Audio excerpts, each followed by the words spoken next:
sekarang itu lebih banyak didominasi oleh pertanian yang menyandarkan pada input luar tinggi, sehingga terjadi kerusakan lahan di mana-mana. Dan Puri Laisa hadir menyembuhkan sakit di dunia pertanian itu.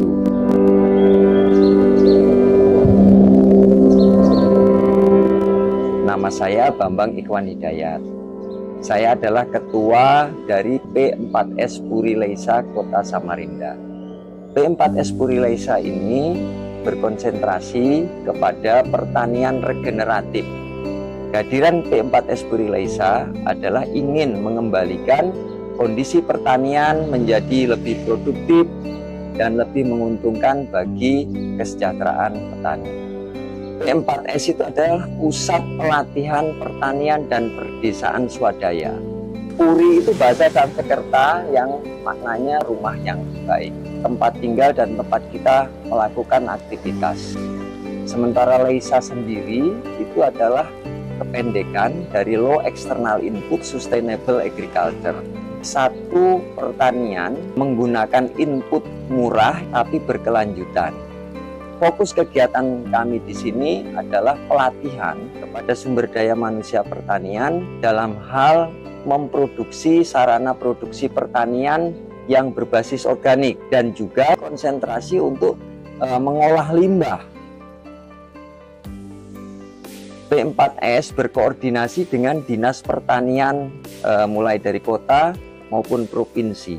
Tetapi secara pembinaan dia berada di bawah langsung dari Kementerian Pertanian, dalam hal ini adalah Direktorat Jenderal Badan Pelatihan dan Pengembangan Sumber Daya Manusia Pertanian. Ada idealisme sebagai seorang yang dibesarkan di pendidikan pertanian itu bahwa kita harus memberikan kontribusi yang sebaik-baiknya, manfaat yang sebaik-baiknya kepada masyarakat. Dalam batasan-batasan tertentu, pertanian yang kami ajarkan di sini itu adalah sebenarnya seperti pertanian yang dilakukan 50 tahun yang lalu ke belakang oleh orang-orang tua kita. Sementara 50 tahun dari lalu hingga sekarang itu lebih banyak didominasi oleh pertanian yang menyandarkan pada input luar tinggi, seperti pupuk kimia, pestisida kimia, dan sebagainya. Bahkan kebijakan-kebijakan pemerintah pun selama ini lebih mengedepankan produktivitas, tidak disandarkan pada keberlanjutan dari sumber daya pertanian yang ada. Dan Puri Laisa hadir dengan model pertanian regeneratifnya. Kami ingin mencoba menyembuhkan sakit di dunia pertanian itu.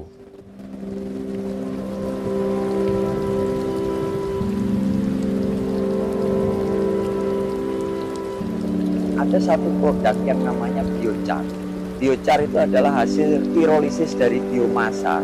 Artinya dia dipanaskan dalam kondisi rendah oksigen pada suhu rentang antara 400 sampai 800 derajat Celcius, sehingga dia menjadi karbon biomasa. Arang ini memiliki sifat yang luar biasa. Yang pertama, dia bisa mengikat air. Yang kedua, biochar ini sangat porus, berpori. Artinya itu sangat bagus buat tempat tinggal mikrobia yang menguntungkan bagi tanah.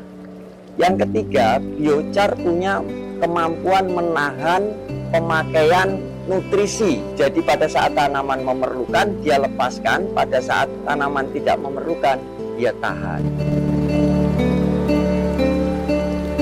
Ekoenzim adalah produk yang luar biasa karena kemampuannya untuk bersinergi dengan lingkungan. Ekoenzim ini punya kemampuan untuk meremediasi lingkungan yang rusak, mulai dari pencemaran air, pencemaran tanah. Nah, bayangkan kalau setiap individu membuat ekoenzim, itu saya yakin bumi akan menjadi lebih baik untuk kita tinggali.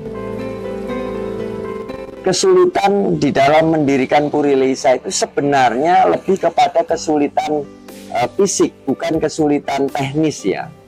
Karena kami berdiri di satu lokasi di tengah kota, tetapi belum ada listrik. Sementara untuk memproses bahan organik ini, itu jika ada mesin yang kita bisa fungsikan, itu akan berlangsung lebih cepat. Tapi nggak apa-apa, situasi ini justru membuat kami lebih kreatif untuk bagaimana menyiasati sehingga kondisi keterbatasan ini sebenarnya lebih menggambarkan kondisi masyarakat. Kita tidak bisa menuntut mereka memiliki segalanya baru memulai, tapi dengan apa yang ada semuanya bisa segera dimulai. Kesulitan yang utama itu justru adalah pada kampanye yang dilakukan oleh pabrik-pabrik produk kimia. Itu dengan pendanaan yang tidak terbatas, dia cenderung menghambat pertumbuhan dari usaha-usaha yang menguatkan kemandirian petani dengan cara memanfaatkan sumber daya lokal yang ada. Jadi bersyukur di seluruh dunia sekarang terjadi gerakan untuk kembali ke alam, termasuk kembali mengkonsumsi produk-produk pangan yang sehat. Nah, isu perubahan iklim itu menjadi pendorong untuk memulai kembali bahwa kita harus kembali kepada pertanian yang lebih sehat. Pembangunan di Kalimantan Timur yang pesat, khususnya di dalam rangka mendukung ibu kota Nusantara ya, itu merupakan satu peluang yang sangat baik bagi anak-anak muda Kalimantan Timur untuk menyediakan pangan yang sehat bagi salah satunya IKN. Ada satu sektor yang tidak akan terpengaruh oleh apapun, yaitu sektor pertanian. Karena dia menyangkut penyediaan pangan, setinggi apapun jabatan seseorang secara strata sosial, dia tetap memerlukan pangan. Yang menjadi persoalan adalah bagaimana kita menjadi petani yang cerdas, bisa membaca tren, sehingga kegiatan bertani itu menjadi lebih kepada sesuatu yang menggembirakan oleh bayangan anak-anak.